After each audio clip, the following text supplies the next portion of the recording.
et je lui cède à nouveau la parole pour qu'il poursuive son intervention. Monsieur le député, à vous. Merci beaucoup, Monsieur le Président. Alors, en effet, lorsque les travaux ont été ajournés pour le souper, j'annonçais déjà que j'allais aborder la question de l'importance des milieux humides. Et je considère qu'il est essentiel de le faire à cette étape-ci, puisque, vous savez, lorsqu'on arrive dans des domaines qui concernent la protection de l'environnement, on y oppose souvent des arguments de nature économique et on met ainsi souvent en confrontation la qualité de l'environnement, protection de l'environnement, tout ce qui est développement durable, versus le développement économique et une certaine vision du progrès. Ça a amené ça, Monsieur le Président, les intervenants du côté de l'aspect biologie, écologie, tout ça, à vouloir chiffrer la valeur financière des services qui nous sont apportés par différents milieux naturels.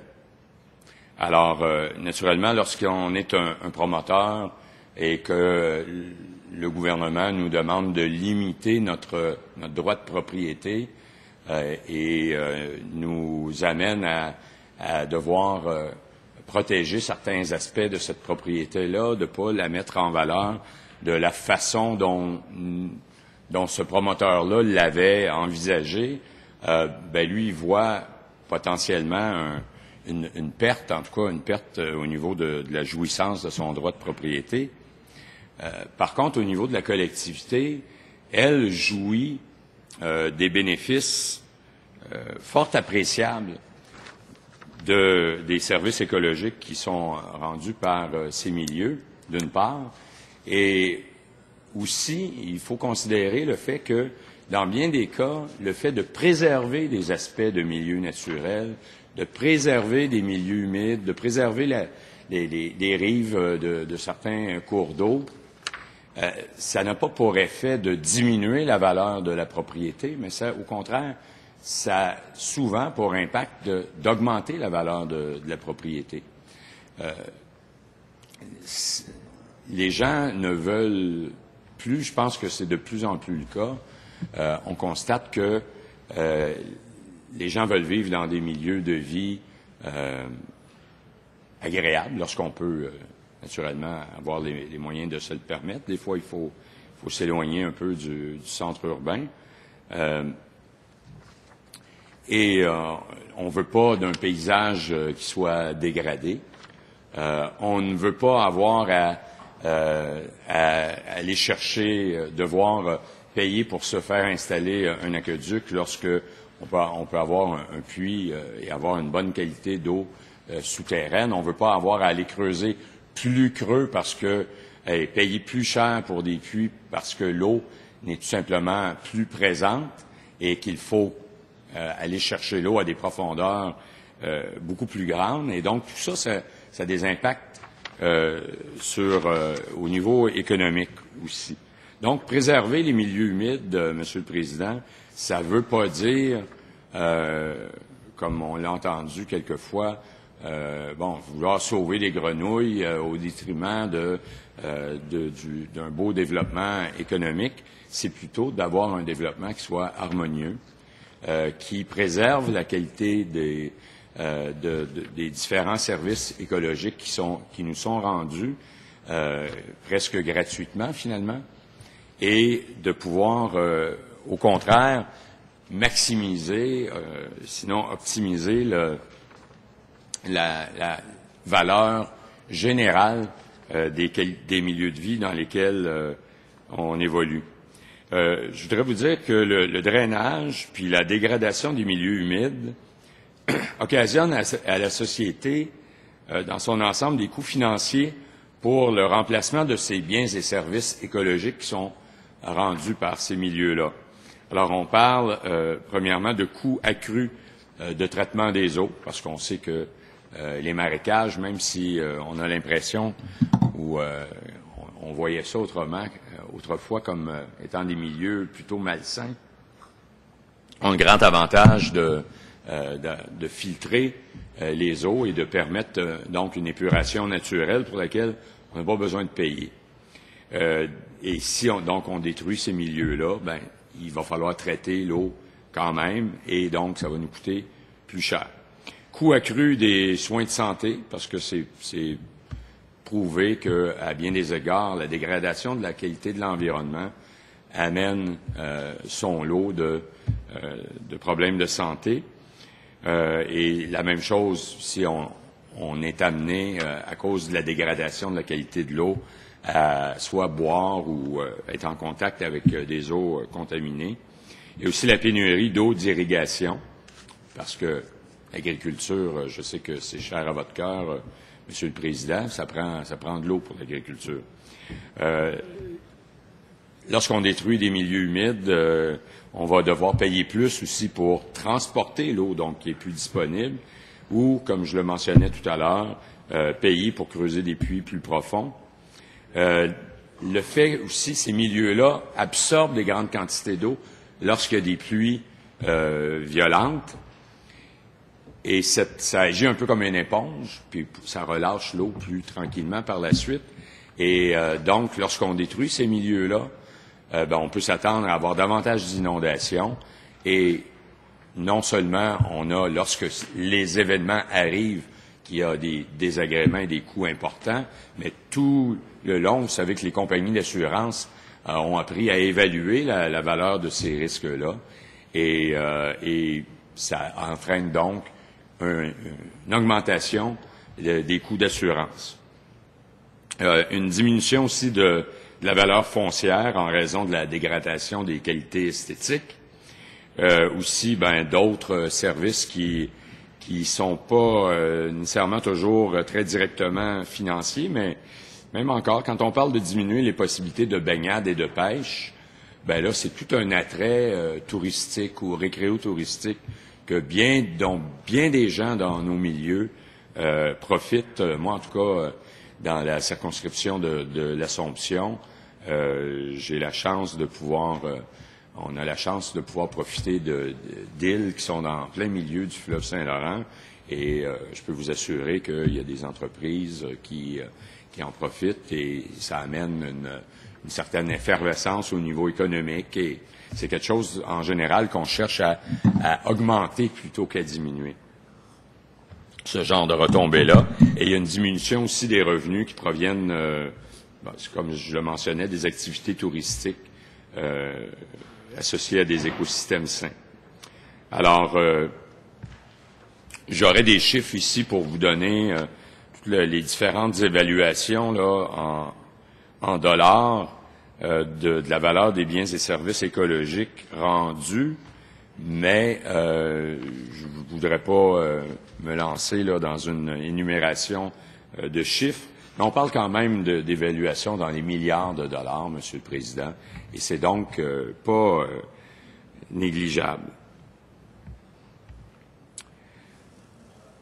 Par rapport à cette importance-là, si on fait un état de la situation, on s'aperçoit que on en a perdu énormément des milieux humides. Et d'après certaines personnes, dans beaucoup d'endroits au Québec, on serait rendu même à une limite objective, là, dans le sens où, avec le rythme de dégradation qui s'est accéléré au cours des dernières années, on arrive à avoir une disparition complète, dans certains cas, dans un horizon de 10, 15 ans. Alors, c'est même à mon âge vénérable, 10-15 ans, c'est quand même pas très loin.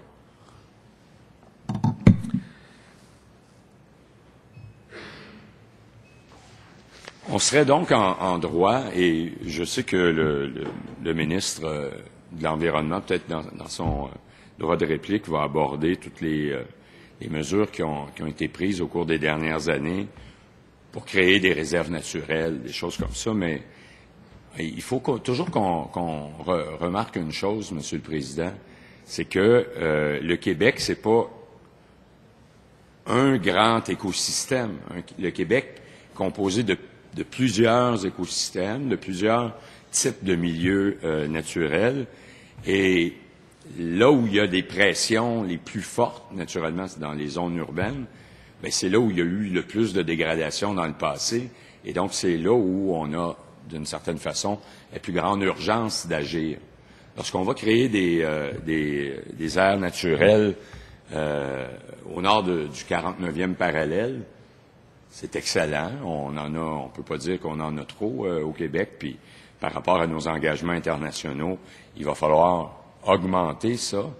Mais je vous ferai remarquer que, par exemple, lorsque le gouvernement a parlé de créer 20% du territoire au nord du 49e parallèle en réserve naturelle, ben, c'est pour atteindre l'objectif de 12% sur l'ensemble du territoire du Québec. Donc, ça veut dire qu'il va en avoir moins dans le sud.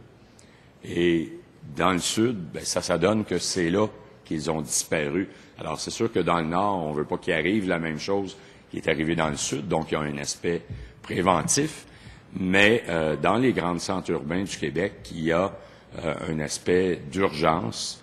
Et cet aspect d'urgence nous amène va nous amener à insister, je crois, en tout cas à porter une attention particulière lors des consultations et lors de l'étude détaillée du projet de loi numéro 71. J'estime qu'on va devoir porter une attention particulière au caractère temporaire de ce projet de loi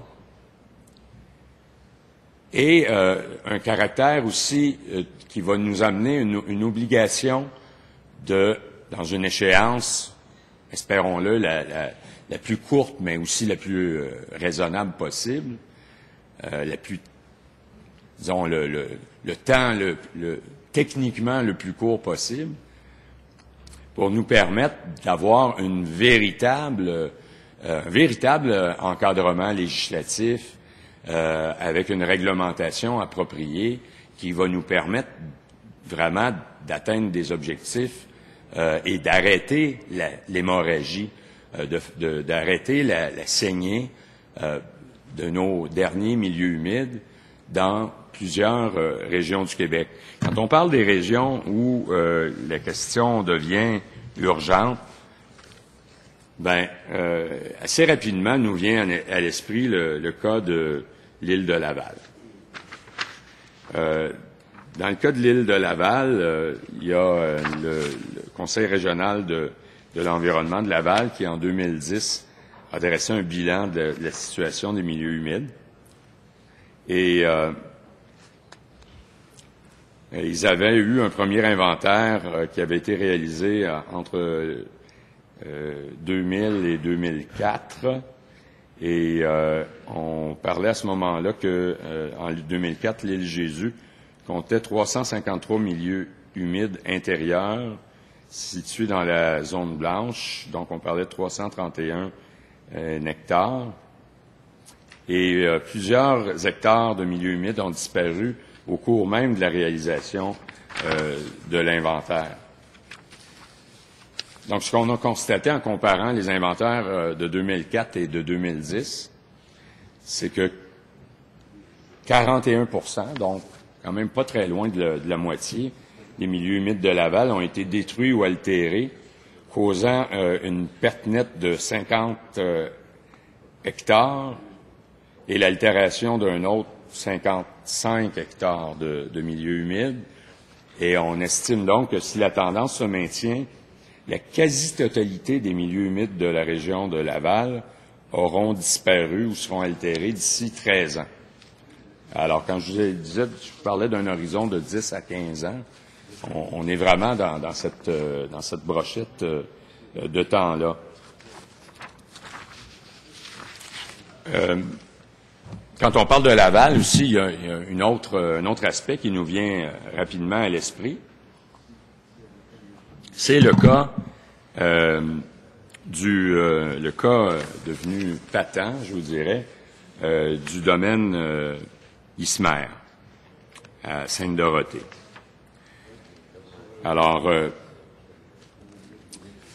vous vous souvenez peut-être, Monsieur le Président, qu'en mai 2005, donc sous ce gouvernement, mais c'était quand même il y a quelques années, face à comme la situation était déjà jugée critique par un grand nombre, le ministre de l'Environnement à l'époque, on peut le nommer puisqu'il n'est plus dans notre enceinte, le ministre Mulcair, lui s'est engagé à protéger intégralement les milieux humides par le biais d'un amendement à la loi. Et ça, il faisait ça en 2006. Alors, cet amendement-là était destiné à combler les brèches de l'actuelle loi sur la qualité de l'environnement pour remplacer le régime d'autorisation qui prévalait à l'époque et qui prévaut toujours par un autre régime qui, lui, permettait de soustraire certains milieux donc à l'altération, à la disparition.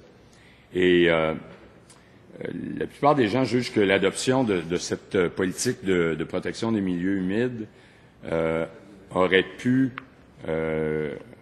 amener une avancée importante, mais dans les faits, on ne le saura jamais, parce que le ministre Mulcair a quitté, en fait, dans le texte que je suis en train de lire, on parle de l'éviction de Mulcair.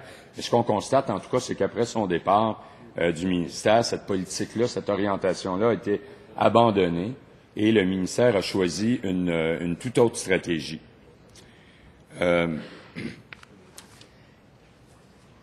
Ça fait l'objet aussi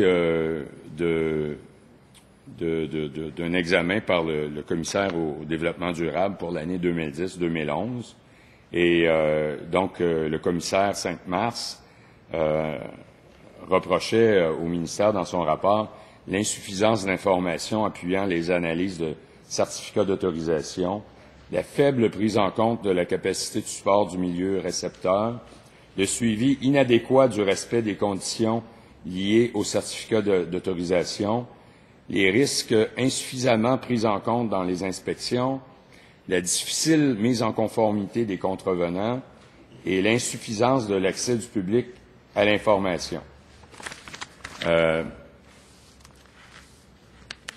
Il y a certaines mesures qui ont été apportées depuis pour combler ces manques, mais à cause de la faiblesse même sur laquelle toute cette construction-là reposait, bien, on a vu le résultat. C'est que le résultat, c'est qu'en cours supérieure, la directive a été invalidée. Le guide d'analyse dont le ministère se servait pour analyser les demandes d'autorisation, tout ça a été invalidé. Juste revenir rapidement sur le cas d'Ismer. Je vais juste retrouver mon article ici. On parle du journal La Presse du 31 mai 2011. Et on rappelait justement cet événement. On mentionne, c'était Denis Lessard qui écrivait que tout autant que la privatisation controversée du Mont Harford, la détermination du ministre Thomas Mulcair à défendre les milieux humides de l'île de Laval aura entraîné son départ forcé de l'environnement au début de 2006. Et 5 ans plus tard, c'est-à-dire l'an dernier, donc au moment de publier ces lignes, mon collègue, le député de Chambly, l'adjoint parlementaire, a multiplié les questions sur les liens entre les entreprises qui ont obtenu des mandats pour le remblaiement de terrain à Laval, d'une part, et les caisses électorales du Parti libéral et du parti du maire Vaillancourt, d'autre part. Alors, on rappelait que l'ordonnance que le ministre Mulcair avait émise était sans précédent. C'est une ordonnance du 22 août 2005. qui forçait une société numéro à remettre en état un terrain humide où des travaux avaient déjà été amorcés pour la construction d'un ensemble domiciliaire, le dit domaine Ismer. Il s'agissait d'une première. Alors, bravo, quand on peut féliciter le gouvernement, ne nous en gênons pas. Par contre, ça n'a pas duré longtemps parce que en février 2006, le ministre qui a remplacé M. Mulcair à l'environnement a amené une direction différente au ministère. Et lorsque, en février 2007, un juge de la Cour supérieure a cassé en partie l'ordonnance qui avait été adoptée sous M. Mulcair, bon, au lieu d'interjeter appel de ce jugement, le gouvernement a conclu une entente à l'amiable qui ne protégeait plus que 6 du terrain qui devait échapper au lotissement. M. Mulcair, quand il a appris ça, il n'était pas trop heureux. Mais j'ai un article ici où on le cite, où il disait que c'est proprement scandaleux. Et lorsqu'on a fouillé, lorsque mon collègue de Chambly a fouillé un peu les liens qu'il pouvait y avoir, on s'est aperçu que les firmes qui ont exécuté des travaux de remblaiement, par exemple des dirigeants du domaine Renaissance 2 Inc., ont donné près de 70 000 $ au fil des ans à la Caisse du Parti libéral, et le secrétaire de la firme Domaine La Marquise Limitée a donné près de 10 000 au Parti libéral. Et lorsqu'on fait le compte, puis je pourrais toujours déposer le document, mais nous, on a fait une petite recherche, on arrive les dons au Parti libéral du Québec de personnes directement associées, là, des administrateurs aux propriétaires des entreprises impliquées dans le domaine Ilmer. Bon, on en a pour 260 285 $ de dons au PLQ au fil des ans. Alors, c'est sûr que il n'y a jamais eu de lien de cause à effet entre ces deux faits. On dit souvent que le hasard fait bien les choses. Le hasard semble toujours favoriser un peu le même type de conclusion, Monsieur le Président. Et si ce n'était pas... enfin, je pense que quand on parle de la destruction des milieux humides, dans tous les cas, ce type de comportement-là est condamnable, mais ça nous rend encore plus triste. En tout cas, moi, ça m'atteint assez profondément. Ce qui fait que je pense qu'on va entendre lors des consultations d'autres personnes qui pourront nous éduquer, nous informer davantage sur ce qui s'est produit au cours des dernières années dans le domaine de la protection et de la destruction ou de l'altération des milieux humides. Mais il y a déjà plusieurs propositions de stratégies qui ont été déposées par différents intervenants. Je vais rappeler quelques orientations qui pourront nous guider dans le futur. Par exemple, définir de manière claire et précise les milieux humides. Alors, il faudra donc s'attarder sur la définition de milieux humides qui est apportée à l'article 1 du projet de loi. Alors, j'ai hâte d'entendre les différents spécialistes que la Commission des Transports et Environnement va entendre jeudi pour voir comment est-ce que la définition, somme toute, assez succincte qui est donnée dans le projet de loi, est-ce qu'il n'y aurait pas lieu de la bonifier? On parle aussi, comme deuxième orientation, bien sûr, d'accroître la sensibilisation, parce que on n'est pas toujours conscient, et les propriétaires privés qui, au premier chef, ont avantage, je crois, à protéger ces milieux-là, à les mettre en valeur, à augmenter la valeur de leur propriété de cette façon-là.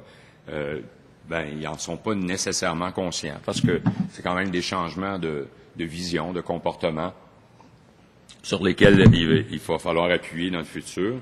Développer les outils de connaissance.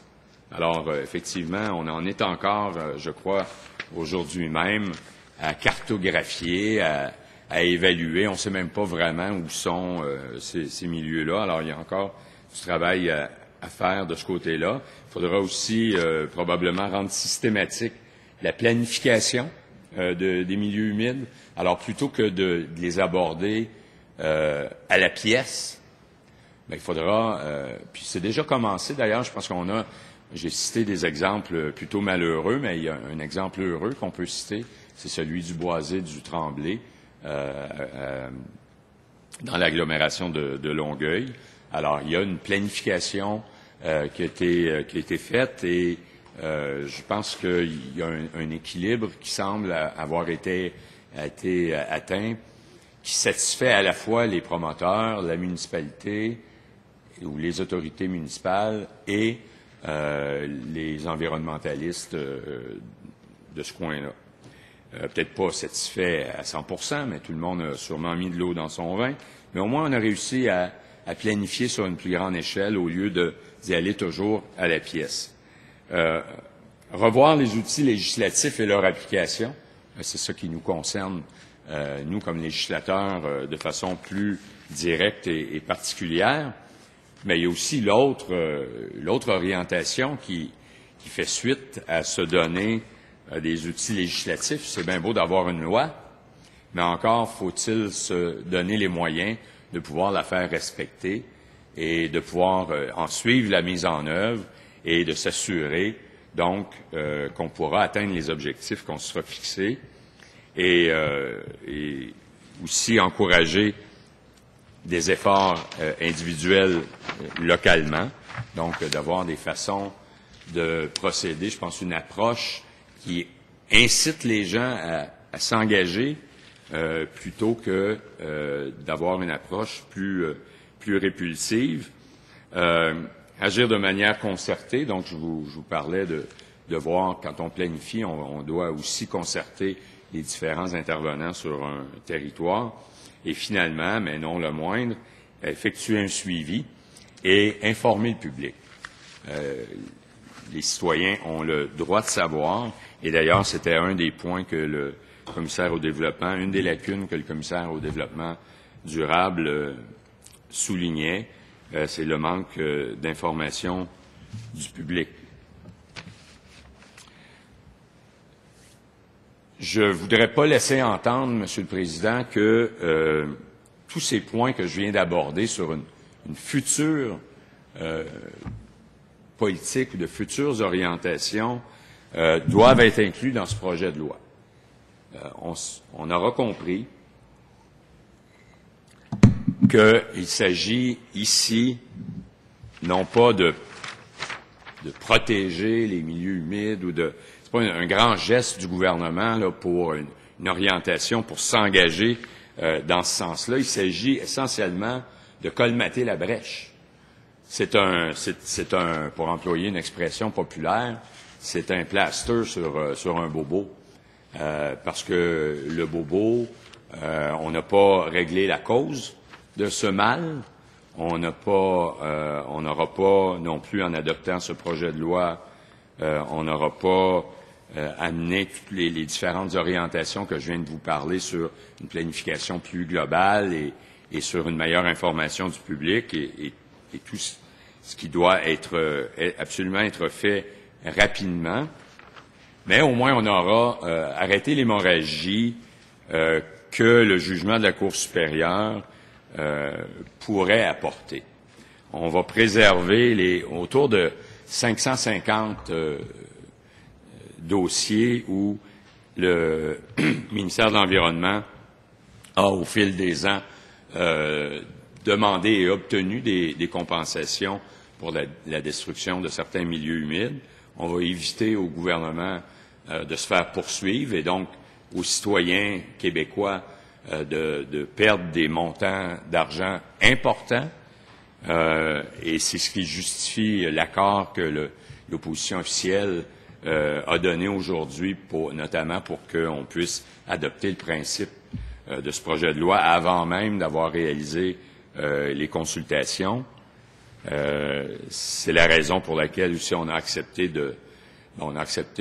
s'est plié devant le fait plutôt que de mener une bataille contre ce gouvernement pour que on puisse entendre toutes les personnes, toutes les partis qui ont exprimé le vif désir d'être entendus devant la commission parlementaire. Alors, à cause de l'importance de colmater cette brèche, nous avons collaboré, je vous dirais, dans la mesure du possible avec le gouvernement, malgré le fait qu'ils ont, eux, de leur côté, peut-être pas été aussi collaboratifs qu'on aurait pu l'espérer. Mais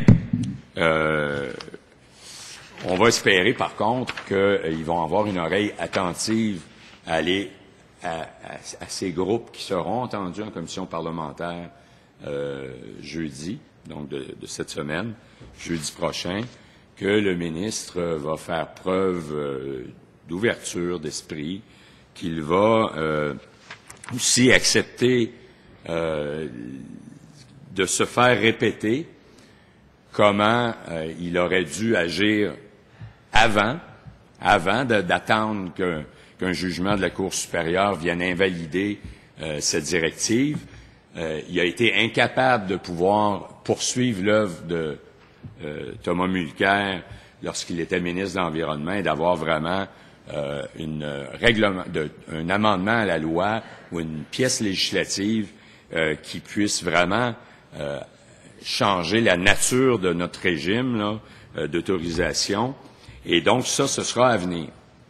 Alors, on s'attend à ce que ça vienne rapidement et ce que l'article 4 du projet de loi, l'article 4 actuel mentionne, c'est que le ministre du Développement durable, de l'Environnement et des Parcs doit au plus tard, et on parle d'indiquer ici la date qui suit de 2 ans, celle de la sanction de la présente loi, faire un rapport au gouvernement sur l'application de l'article 2, donc qui est plus l'article opérationnel, là, qui vise qui permet au ministre d'exiger des mesures de compensation. Donc, on s'entend que faire un rapport au gouvernement, ça nous semble plutôt faible. Il faut que ce projet, en tout cas, on va entendre aussi ce que les gens ont à dire jeudi, mais disons qu'on s'attend vraiment à ce que les gens vont insister sur le fait que, et j'espère qu'ils n'auront pas trop à insister, sur le fait que cet article 4 doit être modifié pour amener la mort de ce projet de loi au terme de ce délai de 2 ans et introduise la nécessité pour le gouvernement du Québec d'introduire une nouvelle pièce de législation, un nouveau régime d'autorisation pour les milieux humides qui feront en sorte que on pourra passer d'un régime qui permet, et je vous ai cité le cas de Laval, j'aurais pu vous en citer d'autres, la disparition rapide de ces milieux humides qui nous apportent des bénéfices si importants en termes environnementaux, mais aussi en termes économiques. Et donc, le Québec pourra rejoindre le peloton des sociétés qui reconnaissent cette importance-là, qui lui donnent toute la valeur, qui lui reconnaissent toute la valeur qu'elle mérite et qui réussissent à établir un consensus social pour que tous ensemble, on arrête les batailles sur le terrain entre promoteurs, environnementalistes, différentes autorités municipales, différents groupes d'intérêt, et j'espère que, je suis certain que ma vision n'est pas utopique ou idyllique. Je pense vraiment que, en tout cas, je le souhaite vivement, Et j'annonce que je serai toujours prêt à apporter toute la contribution, toute ma collaboration nécessaire pour qu'on puisse arriver un jour à atteindre ces objectifs. Alors d'ici là, on va entendre les intervenants sur le projet de loi et on pourra donc, au moment de l'étude détaillée, avoir une orientation plus précise sur la position que notre groupe parlementaire adoptera par rapport à l'étude détaillée et l'adoption, notre appui ou non à ce projet de loi, puisque on ne peut pas prendre pour acquis que nous allons nécessairement le supporter, en tout cas pas dans sa version actuelle. Merci. Alors, je vous remercie, Monsieur le député d'Assomption.